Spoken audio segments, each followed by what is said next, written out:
a couple episodes before this, Think Pieces and Conversations. I think it had to be episode 30. Shout out to all the viewers and listeners. Shout out to y'all, man. Shout out to y'all. Shout out to y'all, man. There's a lot going on in the culture right now, but what I was saying is a couple episode on episode 30, I said something about a young, very influential rapper. Just giving my perspective and opinion on things that occurred, that transpired during this beef that's happening in this so-called culture right now. Culture. That's a whole nother conversation.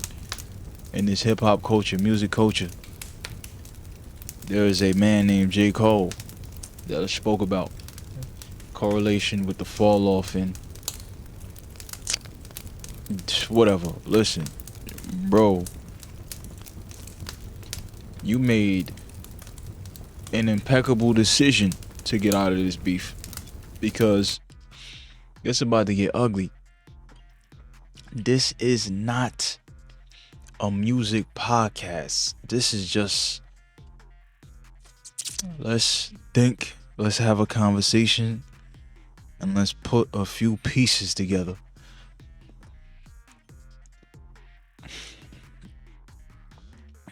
Hip hop is a circus. Hip hop, music, beef is the WWE. Whether it's real, whether it's not real, it's marketing. Beef incurs free marketing. And when I say free, two individuals have some type of discourse.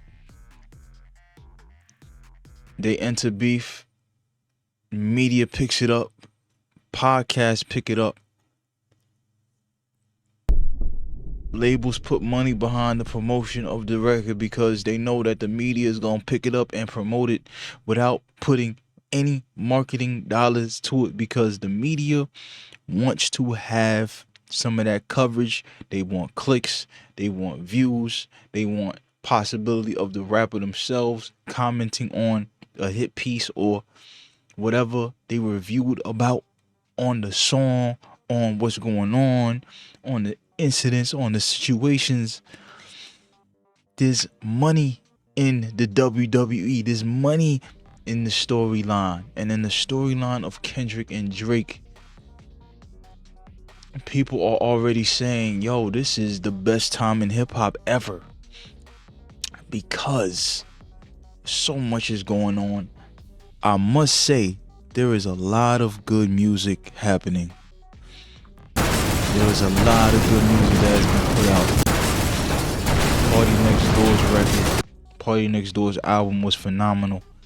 This is the first time since I've been hearing about Party, since I've heard a couple projects from Party, that I finally became some sort of a fan of his music now. And since he started, I could never say I was a fan of Party. A lot of the women that I talk to, that I'm into, they love Party, of course. As I've gotten older and more in tune to what he's saying, and I think I could finally hear him. Yeah, we resonate. Yeah. Fire album. Fire album.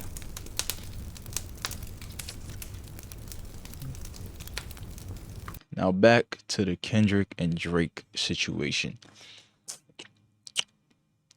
In this war between the two titans of rap music, there is not a lot of objective listeners out there. Since music is so super subjective, the only way you can be really an objective listener to music is a couple things. One is if you actually worked on music yourself. If you actually worked on music, I'm a producer. I still have the skill set of a music producer.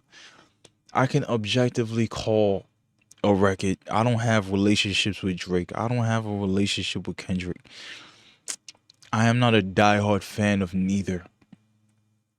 Even if Jay-Z got into a beef, if he lost a record versus record, I would say it. A lot of people within these subject matters of rap beef, it's fan base versus fan base. It's however one person gauges the next person's tactic versus the next man's tactic. One person might like the social media antics plus the song. One guy might say, "Yo, he can't play his song in the clubs." One guy might take another man's opinion because he's a fan of said artist. Say if the person is a fan of Kendrick, and one of their favorite podcasters talk about Kendrick's song, they heard it, they thought it was dope, but the podcaster said it was way doper than he thought it was.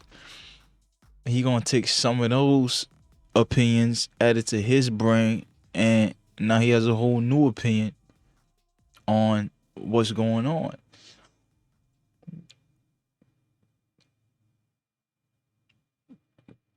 All of this is marketing. All of this is WWE. All of this is, whether it's real or not, people are making money from it. Who I thought won the battle, who I thought won this round, Euphoria versus Push-Ups, I thought Kendrick won this round pretty clearly to me.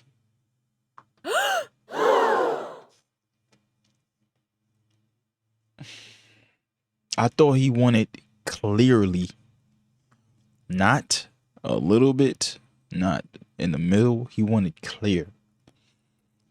I'm a person that likes, that differentiates what I'm listening to, where it's being listened to. This is a diss record. I listen to everything that makes up the diss record. The main thing that I listen to, though, is how memorable is your diss record. How memorable is your song that you made? How memorable is that hit? When I'm critiquing any music, that's what I go for. I remember so much from Euphoria. I remember all the ad-libs. I remember him talking about Sexy Red. I remember him talking about some details that if this gets any further, more things will spill.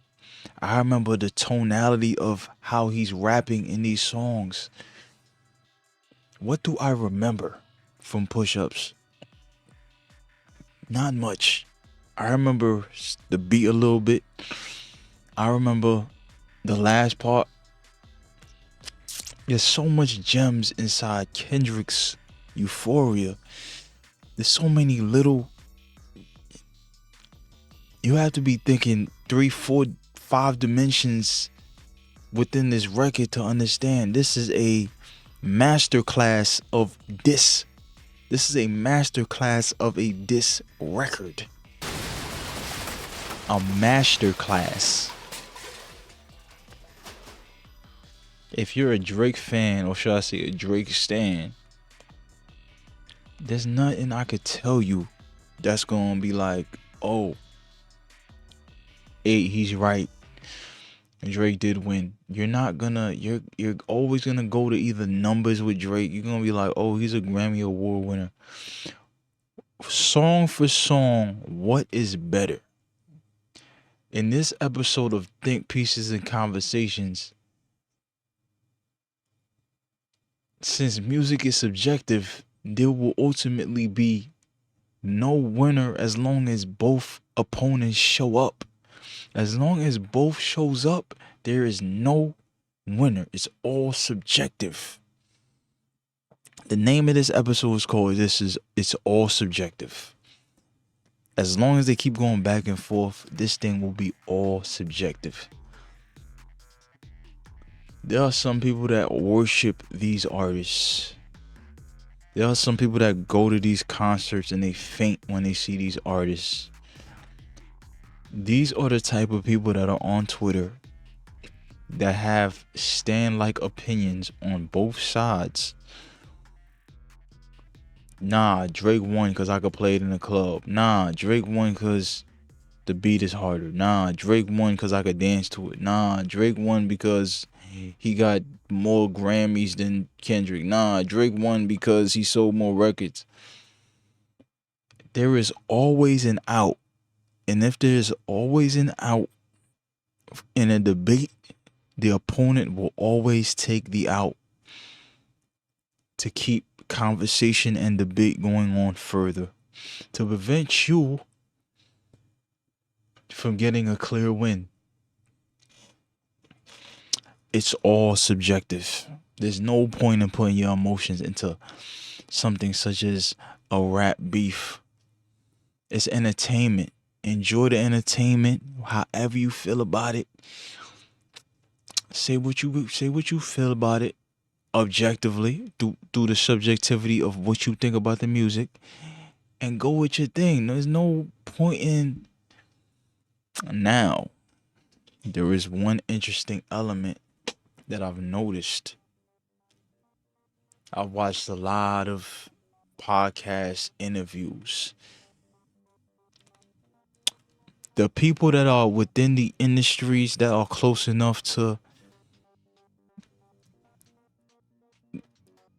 have eye contact with these artists, there might be a time where they might bump shoulders, they might walk in the hallway and see these artists. There's a lot of which one is more beneficial to me in the politics game of this. I seen a lot of soft shoeing. I seen a lot of, yeah, it was cool, but I want a Drake interview. So on the net, I'm gonna make sure I post it and say, nah, that Kendrick, this record was trash. And if objectively speaking, if you listening with your ears, the Kendrick record was a very good song, bro. Like, it's just so many elements. It was just, yeah, this is it. But there's podcasters that want to interview with Drake. There's podcasters that don't want to be on the bad end of petty behavior of Drake. They don't want to be on the back end of blackballing of Drake. So, which gamble will I take? Do I take Kendrick, that's not really outside too much? He's very private. You never heard of him doing anything petty to other people, blackballing people. Or do I take Drake, world-renowned superstar, everybody knows, the most popular guy? I want a Drake interview that's gonna take me out of here. I want to go to his shows. I want to be backstage. I want to fuck his hoes. I'm gonna take Drake's side, or I'll be online and I'll do subtle tweets. I won't say exactly who won. I want a Drake interview. The game is all politics. As long as there isn't a system of check and balances to where somebody of power, fame, money can influence somebody's direction of their career, especially if there's somebody who has the possibility of getting some sort of interview with an artist that might change their life. Of course, there's soft shoeing on the net. That's a part of the net. Nobody will stand on their balls for real. Shout out to the Joe Budden podcast, but there's history there. But at the same time, Joe made his name He's cemented in the game. He can say exactly what he wants, and he could say, yo, if I feel something different, I could change my opinion. There's nothing y'all could do about it. I'ma change my opinion and y'all gonna laugh with me. These other guys, they have to uphold an image. They're not themselves. They gotta uphold being thorough. They gotta uphold making jokes. They gotta uphold some sort of reputation. They don't want to get to 5 million, 10 million subscribers and then Drake be like, you know what? Nah, still no interview. You dead it. Still no interview. Still no interview. They don't want the possibility of that. This is all WWE. This is all people trying to get clicks. Even me, I'm trying to get clicks. I'm trying to get clicks. But I have no horse in this race. If your music sucked or if your shit wasn't better than the other person, guess what? It wasn't. I got Kendrick up. I got Kendrick up. Objectively speaking. It's all subjective. It's all marketing. I want you to look at every single aspect of a certain space where media is had, where there's a lot of traffic, where there's a lot of eyes at. Everything as far as where eyes look at, image is important. Objectivity, not so much. Because in that person's mind, the objectivity will get them blackballed. It's all subjective. It's all thought through. Nobody would actually put their true feelings online if there's something on the line. Look at everything: politics, media, entertainment, movies, sports. You notice that basketball players, baseball players, they don't say too much unless they have to. Football players don't say too much unless they have to. It's all thought through for the best possible outcome for the future.